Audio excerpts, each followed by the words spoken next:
Hello and welcome into another episode of Morgan's Pop Talks, breaking down the latest in reality TV and pop culture. We have Secret Lives of Mormon Wives drama, the Love is Blind reunion, is Craig Conover leaving Southern Charm, and so much more to get into today. But in case you were wondering, yes, I did hear the meteor. In my notes, I actually wrote, yes, I did get hit by the meteor. That's not entirely accurate, but it's been a wild couple days here in Northeast Ohio. We have had 70 degrees, 19 degrees, what seemed to be a tornado, tornado sirens, black skies at 12 p.m. And then this week we heard the meteor. And honestly, I feel like God is punishing us for bringing Love is Blind to Ohio. He's like, I saw the tape, Chris, Alex. It's like, the only way I'm going to get Alex to stop lying is if I hit Cleveland, Ohio with a meteor. So honestly, girls, God was just looking out for us in that particular moment in time.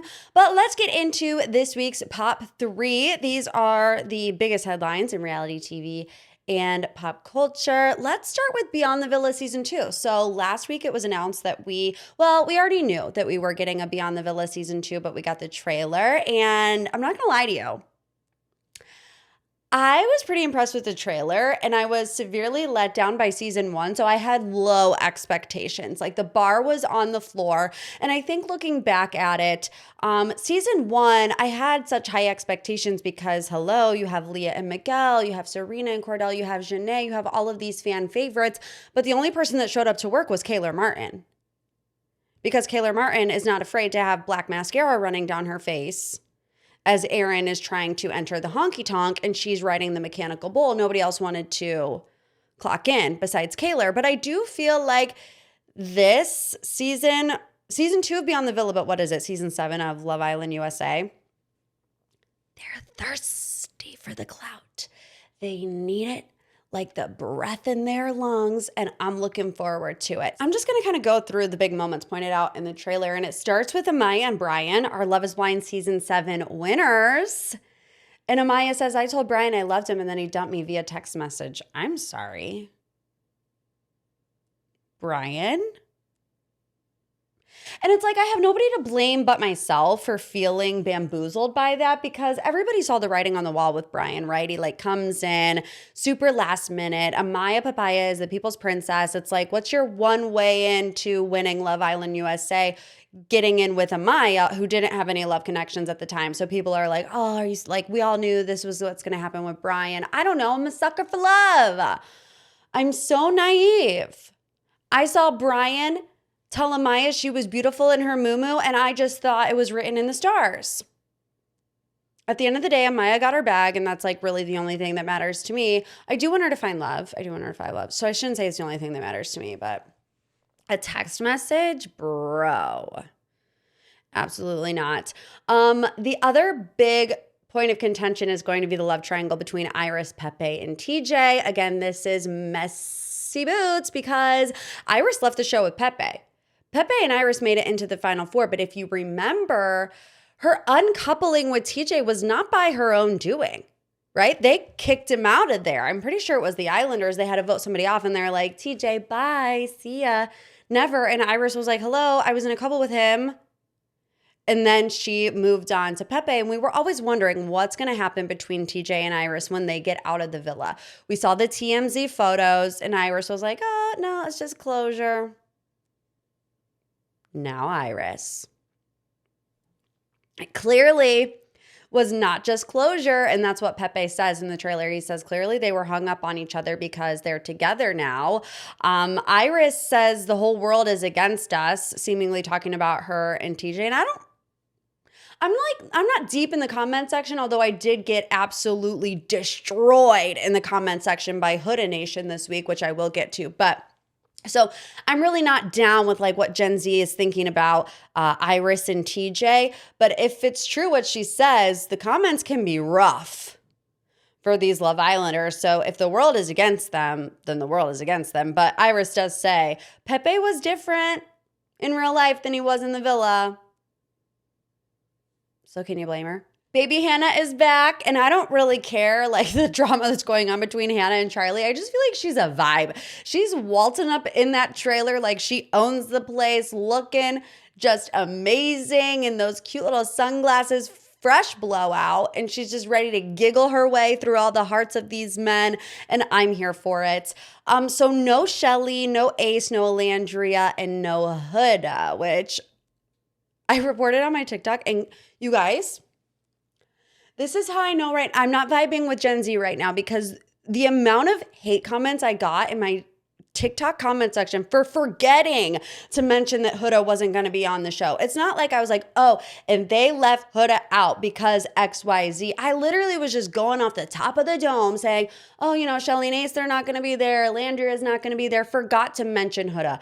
You would have thought that I personally orchestrated the cancellation of Huda by the way that my comment section reacted to it. She's so biased. Let's unfollow Morgan. Rah, Sparta. And I'm like, wow. I did not realize how cuckoo for Cocoa Puffs some of these people were.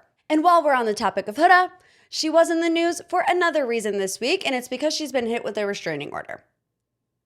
So she got a temporary restraining order after Louis Russell, they're dating, right? So Louis Russell is a reality star in the Netflix world. If you guys remember the Love is Blind reunion, there were rumors that Huda and Louis were together, but she couldn't talk about it for legal reasons. Well, they're together now. Well, Louis has an ex named Nicole Oliveira, and she accused Huda of breaking into her Los Angeles home and making violent threats. She claims that Huda made terrifying and extremely mental unstable threats and even threatened to harm herself, saying she would jump off buildings. The alleged incident apparently escalated when Huda showed up to Nicole's house in the early morning, quote, threatening to knock down our door while Nicole, Louis Russell, and their son were inside, and a judge ordered Huda to stay at least 100 yards away from Nicole and her family until a court hearing on April 3rd. Huda responded via Instagram story saying, I'm aware of what's being said and it's not true. I'm handling everything the right way by letting legal take care of it. I appreciate everyone who continues to support me. Let's move on to the Summer House mid-season trailer that dropped this week. You guys, you know I love Summer House. So this pains me to say. It pains me to say. I don't even want to say it. Okay, I'm just going to rip off the Band-Aid. I'm just going to be honest about the Summer House mid-season trailer. Was it juicy? Yes. I thought it was also very choppy. There were 3 different moments as I was watching the mid-season trailer where I was like, I don't see the face saying the words. And that is red flag city to me. So I'm like, did they just cut and paste this whole thing together? So the first moment that I was like, I don't know if this is exactly how it's going to go down, the way that it's being portrayed, was this alleged moment between Ciara and West or whatever. Someone says, whoa, do you see that? What were you thinking? And then Ciara runs into the house, painting the picture that Ciara gets upset with West about something, but there's literally no other context. And like I said, we don't see anybody actually saying those words directly to West. The second moment is Carl talking to Kyle. He says, you're throwing away your relationship for what? That's insane. And again, all you see is the back of Carl's head talking to Kyle in what appears to be that golf outing. And, the way that Carl's head is moving is not matching up with the tone that's coming through. So again, conspiracy hour, but I don't think that is where that moment fit either. And Amanda with the Ben comment. If you go back and watch the Ben wanted to me in Italy, you don't see Amanda say it. You see Ciara's response to it. And I'm just like, I don't know about all this, you guys. I don't know about all this. They love to dupe us out on the trailer. And I feel like those were 3 big driving points that might end up being dupes. Anyways, let's get into it. So this lady shows up that Ben has been talking about, Sabrina. Is she the one? Is she the one that he broke up with to come out to the summer house? Is she the one that he is still with now? I think yes. And you know what that means. Hasta la vista, Ben. sayonara, because we will not see you on the next season of Summer House. I'm almost certain of it if he's getting in this serious relationship with this girl. Mother Hubbard is back to do what she was created to do, stir up mess. She says to KJ, Daryl went into Ben's room for like an hour. And, we get this confrontation between Bailey, Levi, and Dara, where Dara's like, we did not hook up, and Bailey and Levi are like not having it. They're like, something happened. Dara says, run the tape back. So I'm hoping they will indeed run the tape back. And I tend to think that this is also going to be a bit of a nothing burger because KJ and Dara are hot and heavy. I mean, Dara accompanied KJ to Watch What Happens Live this week. They've been posting all over social media for quite some time, so I am pretty sure they're in love, and we love that for them. West and Ciara, lots of hugging, lots of pet kisses, lots of dancing, and West says, the last thing I want is her heart broken.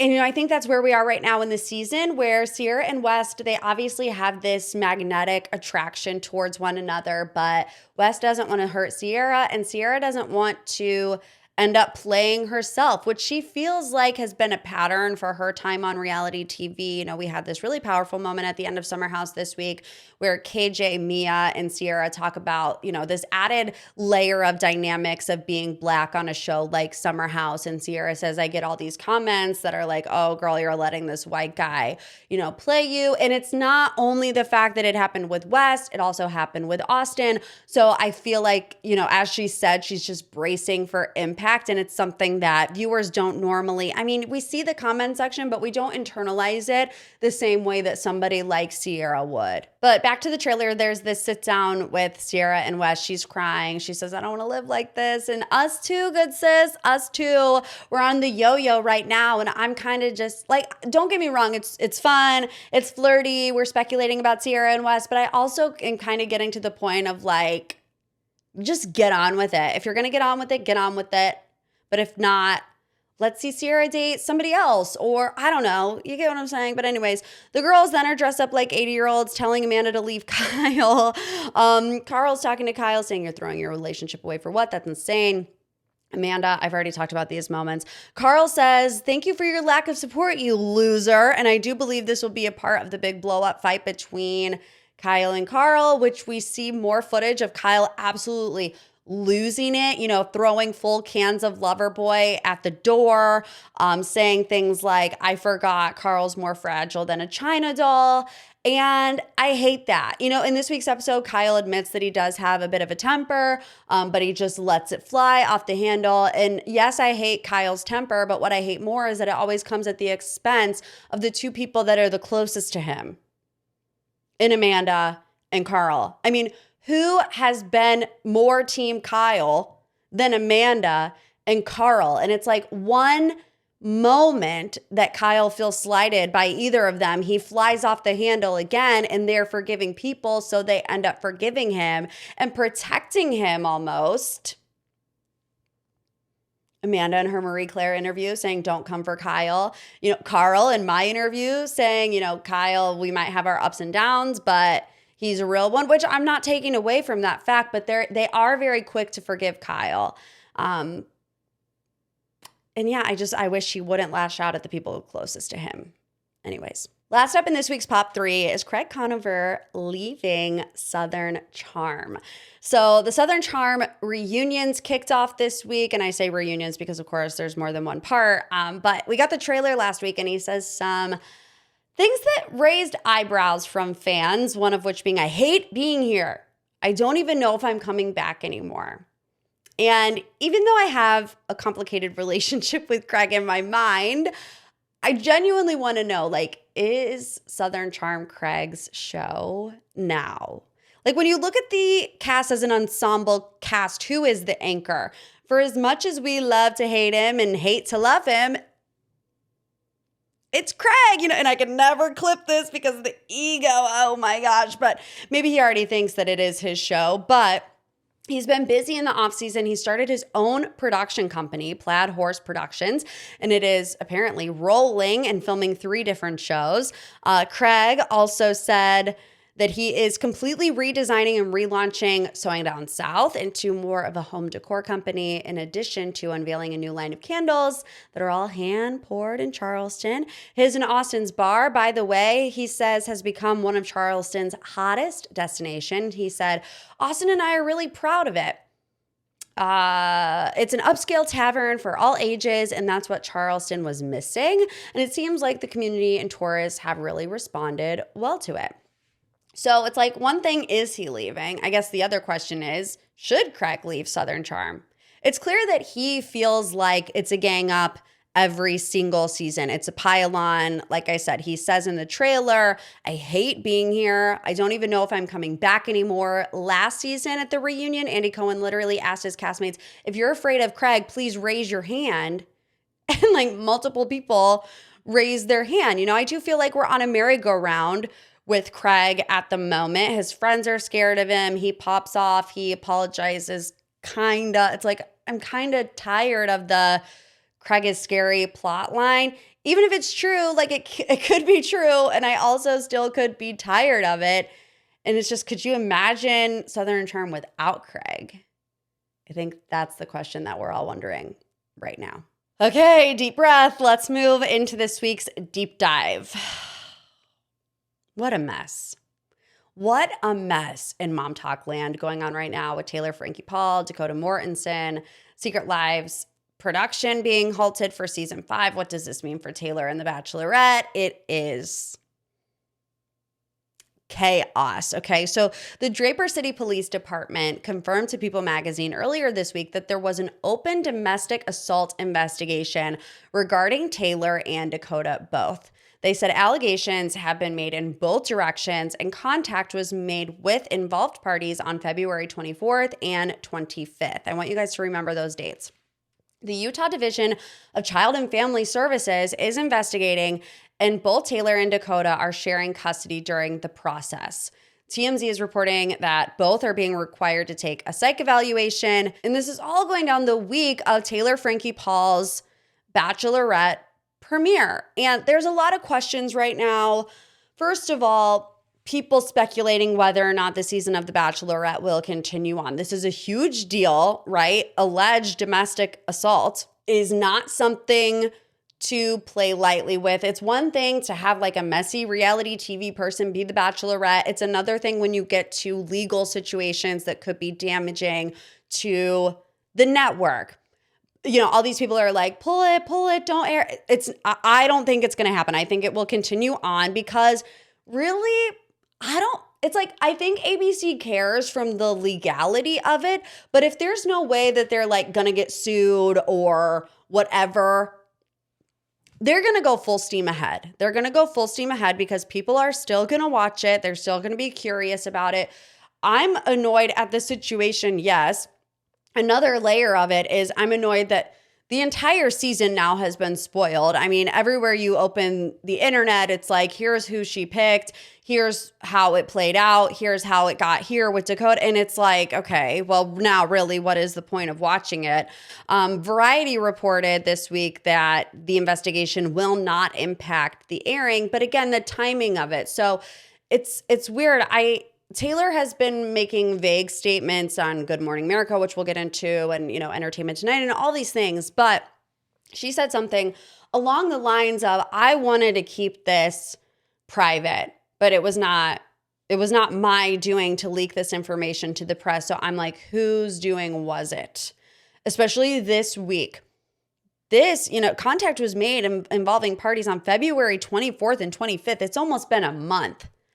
And now all of a sudden, it's coming out and you have to wonder who or what or why, how, you know, I don't know. And I'm not making any definitive answers that it was Dakota, but I do feel like Dakota does things to sabotage Taylor. And vice versa, to be completely honest with you. Like, I'm not picking a side here. I'm not picking a team here. And to be completely blunt and frank and honest with you, because I feel like I need to get this out of the way, I'm not going to base my entire viewpoint on both Taylor and Dakota from these TMZ articles that are coming out. You know, like, I don't want to make a snap judgment. This is just the information that we have right now in the moment. But, you know, even watching this season, you can tell they were totally toxic to each other. They poke the bear. They're in this toxic cycle that they can't get out of. Now, I do want to add this because, of course, as I get done recording this week's episode, I get online and say Dakota Morganson breaks his silence. But he's addressing exactly that train of thought that I just said. So he made a statement via Entertainment Weekly. It's his rep, so it's not like him per se, but this is what he said. His number one priority here is protecting their 2-year-old son, Ever. He knew there was a possibility it could come out, but he was not going to be the one to proactively do that because he has always wanted a decent relationship with Taylor. It's been really hard to achieve that, but he wants to co-parent well. He was just hoping that if he says nothing, as he usually does, it would go away. He's never done any kind of sit-down interview about his side. He kind of just lets it all happen to him. And I think he realizes with the severity of everything now that he just can't do that. It's breaking news, so I need a minute to digest it because I really don't know what to make of it other than he is trying to shut down that narrative that Dakota's the one that leaked the story. You know, he's like, I'm not normally the one to do this. I'm not the one going on Good Morning America telling my side of the story, but I just can't sit back and let this happen. Y'all need to know, at least from his perspective, I did not leak the story, so who did? Good question. So TMZ reports that sources are saying Dakota spoke with the producers of The Bachelorette before filming to fill them in on Taylor's recent behavior and alleged abuse.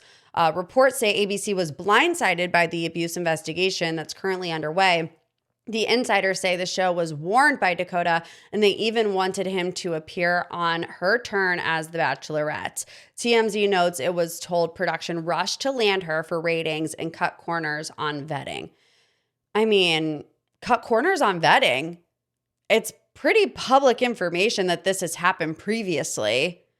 So it's like, I don't know about all that. But Taylor went on Good Morning America this week, and here are some of the things she said. It's hard to see past this. I'm not going to lie. In this moment, it's just so heavy. When your life is broadcasted out there in these headlines, it's like the end of the world. That's what it feels like. She says, I'm not going to lie. I will say I've been here before and I got through it. And I've shared my story and my light, and I'm hoping I can do it again. It depends, Taylor. You know, it depends your role in it. It's like one thing to say, I've been through this before, I shared my story, and we'll make it out to the other side of this. It's one thing to share your story. It's another thing for it to become a pattern in your life. That's toxic. You get what I'm saying? So she said, honestly, it's been a heavy time to see the headlines, especially during this time of The Bachelorette being released, and it's supposed to be a really exciting time. I'm a person that will always speak my truth, and that's what I'm known for. And so when the time is right, I will be. But right now, just trying to be in the present moment and focus on this. According to Us Weekly, they are not in communication with each other, Taylor and Dakota, which, hallelujah, you know what I mean? It says everything regarding custody to Ever is handled through family members. Right now, they aren't in communication at all. And that no one in their inner circle is shocked by this. Adding that friends hope this will be the final straw for them and they can both get the help they need to move on. Which, here's another problem that I've been having. And this was before all of this stuff came out between Taylor and Dakota. As you're watching Secret Lives of Mormon Wives season 5, the whole season is Taylor leading up to The Bachelorette, meanwhile still going through these toxic cycles with Dakota. And they're viewing The Bachelorette as this is what's going to save Taylor. This is what's going to heal Taylor. This is what's going to get Taylor away from Dakota. No. I mean, we thought no before this incident happened, but like, look at how it's all panning out. I mean, it feels like hindsight is 2020, but the writing was on the wall for things to go so sideways and south just based on what we saw on season 4 of them constantly arguing with each other, constantly picking at each other, constantly in these screaming fights, you know, Taylor sobbing and crying, Dakota showing up at these places. It's like, this was what was going on before your filming of The Bachelorette. They're produced by the same people. They're put on by ABC, Disney, Hulu, and you're telling me that nobody was like, maybe this is a bad idea? They didn't care if it was a bad idea. And according to People Magazine, Mom Talk does not want to continue to work with Taylor. The quote was, they don't want to be associated with her. And if it's true that the other women of Mom Talk no longer want to work with Taylor or don't want to be associated with her at this moment in time, I can't say that I blame them. And that's just from sitting on my couch watching season 4 back. You know, there's this moment where Taylor says something to the group, and I'm paraphrasing, but she says, does my relationship with Dakota affect you? It doesn't affect you. And Macy says, yes, it does. And it 100% does, because the rest of the women are constantly being subjected to Taylor and Dakota's toxicity. And why is Dakota even showing up to some of these places? Their trip to LA, yeah, the husbands came with to watch the kids while Mom Talk went to Dancing with the Stars. Why is Dakota there? There's literally no reason for him to be there, which makes you think, what role does production play in it? Because from their mindset, they're wanting to get Taylor and Dakota in the same room for as many scenes as possible, because this is what happens when Taylor and Dakota are in the same room. They know what the outcome is going to be, especially when you throw Harry Jowsey into the mix. There's a fine line. Have we crossed it? And that is where we are going to leave the deep dive for the day. Getting into final thoughts, I do want to talk about the biggest moments from the Love is Blind reunion. If you want a full recap, couple by couple, I did do one on the Patreon this week, patreon.com/Morgan's Pop Talks. The link is in the show description below if you want to come be a Lilas Plus girly, but I just want to talk about some of the biggest moments. First of all, let me just say, Love is Blind has a leak problem. I mean, I didn't even actively go searching for any of these spoilers, but I knew everything that was going to happen in the reunion. I knew that Jordan and Amber were divorced. I knew the wedding story. I knew Devante was engaged and had a baby on the way. And I'm just like, can we get a little bit more of a lockdown on these NDAs? Because what's the point of watching the reunion? Truly, I felt like I had already seen everything that I needed to see, or at least knew about it. So Jordan and Amber's divorce, obviously that's a big bombshell. And there's just an added layer of it because of Emma, because of Amber's daughter. And, you know, Amber, they're going back and forth about spending time together, and Jordan still going out on the weekends, and them never moving in together and being 45 minutes apart. And, you know, how Amber acted at the wedding. And there's all these like compounding things in their relationship that just was not headed down a good path. And then Amber says, well, you know, Emma is in it, and I asked you if this is what you were going to do, like not to do this, and she storms off. And I don't know, I kind of feel like they're both to blame at this moment, because if I'm Amber, I don't know that I'm saying yes to somebody at the altar who has been around my child one day prior to our wedding for like how many hours? Like 6 hours maybe. And if I'm Jordan, I'm not saying yes to becoming a stepdad when I've only known the kid for one day. And it's got nothing to do with Emma. It's just about the dynamics of the relationship and how much that would change. So I feel like they got swept up in the moment. And, you know, Amber, I feel like they knew going into it as well that they were supposedly going to say no, or Amber was going to say yes and Jordan was going to say no, which is another thing that I'll get to a little bit later. But, you know, Amber saying yes, knowing that Jordan was going to say no, she gives him an out. She's like, you know, you don't have to do this. I understand if it's a little bit too much. If that's the case, I feel like she should have said no. Do you get what I'm saying? It's both of their fault is what I'm saying. Bree and Connor are still together, and I knew it. Based on everything that I had read from their interviews together. I was always looking for Connor's reaction to the conversation between Chris and Bree, and there was like nothing there in the press, but he had a lot to say about Chris, and I'm like, he's protecting her. They're still together. And honestly, I'm kind of happy that they're still together. I feel like once the pressure of the weddings is off, sometimes these Love is Blind couples, you know, turn out even better and stronger. And maybe that will end up being Bree and Connor. And Bree does admit that she indulged Chris in that conversation for a little too long. She says, you know, that man that I talked to would never get the time of day for me. And on behalf of Connor and Jess, I take full accountability in apologizing. And it should have never gotten that far. She says I was all in on Connor from the jump, and Chris's feelings for me was never an issue for me. And I'm like, thank God, you know, thank God. Chris, stone cold, statuesque. Like, I kind of felt like maybe they made a wax figure of Chris and put it on the reunion stage because he was just like staring into our souls through the TV, but not really saying anything. He didn't want to make a move, very robotic, frozen in time. And it's like, do you guys know what he said at the reunion? Do you remember?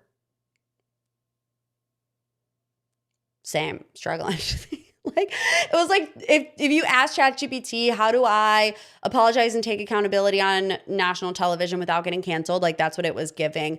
But Nick Lachey was even whacking him upside the head a couple times. And, deserved, but also like, let's move on. Jess is in a relationship. And doesn't Harmel seem leaps and bounds just better than Chris? The way that he talks about her,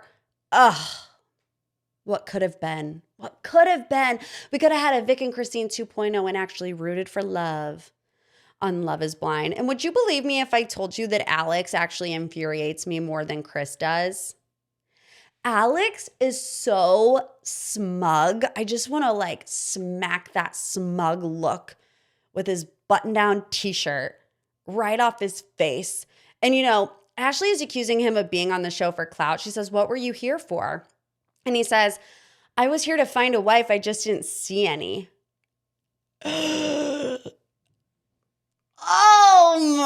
You guys, that one really grinded my gears.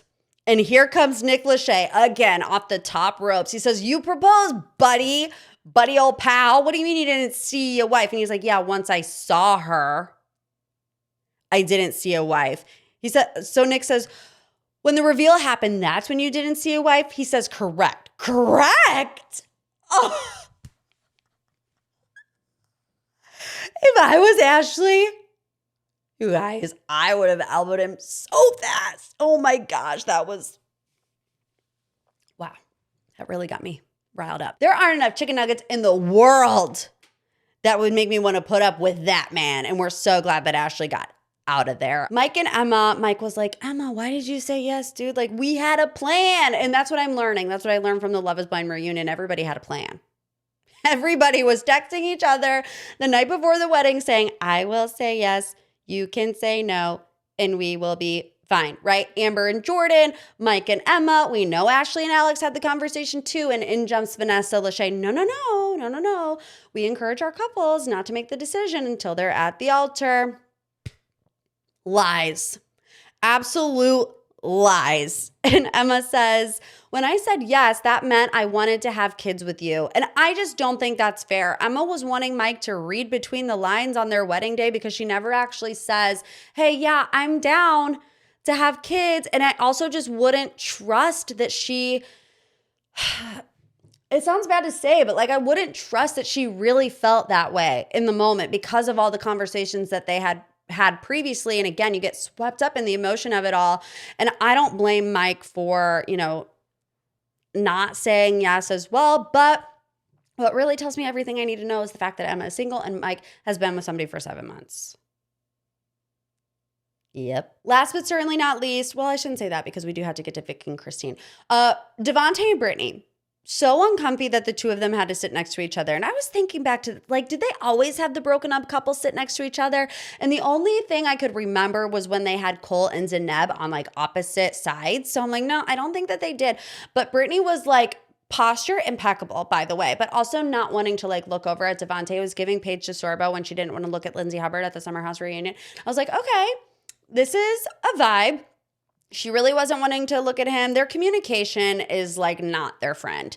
Devontae did string her along. We all saw that, right? And we were like, "Brittany, why are you like holding on hope?" And it's obviously because Devontae was not being truthful with her about how he felt about their relationship. But the random trip to Austin and Brittany coming at the girls, I don't know how close they were with Brittany, right? Priyanka's like, "I wasn't close with her." I could imagine Brie probably wasn't close with her. Ashley does own up to it and says, "Hey, look, if I would have known what the scenario was, I would have told you what was going on." But the root of the issue is Devontae. Devontae was telling Brittany one thing, was telling the girls the other thing. So I feel like, of course, if I was Brittany, I would be upset with the girls as well. But like, is it misplaced? I feel like maybe misplaced isn't the right word, but I feel like more of the blame should be placed on Devontae than the girls. I don't know what they know. I didn't know what they knew and didn't know about her wearing her engagement ring or whatever. But Brittany's dad also waxed Devontae over the head a few times. And I'll just be completely honest with you. I think this is a hot take based on everything I've seen online. I did not like the intervening of Brittany's dad talking to Devontae. I just didn't really find it necessary. I feel like, it's a conversation that could have been had behind closed doors. Like, why didn't any of the other parents get to talk? Like, it's one thing for Brittany's dad to say something like I do think that Devontae needed to answer the questions, but for Brittany's dad to be on international television actually and be like, Devontae, I don't want to beat you over the head with this. I know, I'm looking out for your mental health. And then to ask him questions that he knows the audience is going to have a particular response to. You get what I'm saying? I just feel like it didn't make for good TV. Yeah, but I felt like it was kind of unnecessary. What else? Vic and Christine, they're going on a honeymoon via TurboTax. Thank God, because Netflix doesn't have the budget to send them on a honeymoon. So, there you go. And then otherwise, with the Love is Blind reunion, too many random things going on. Like the little pop-ins with the blast from the past. I don't care. Last year, didn't they have Chris Paul, slam dunking on everybody, and then they had the little performance at the end? It's like, it's not needed. You fast forward through every single one of those moments, right? I did. I know you did too. So, it's an hour and a half. Our time is precious and valuable, especially when Secret Lives of Mormon Wives drop 10 episodes. Just saying. All right, guys, thanks for hanging out for this week's episode of MPT. If you want more, like I said, a full recap of the Love is Blind reunion, if you want more Bravo news, more Bachelor news, and everything in between, make sure you head over to the Patreon, patreon.com/Morgan's Pop Talks.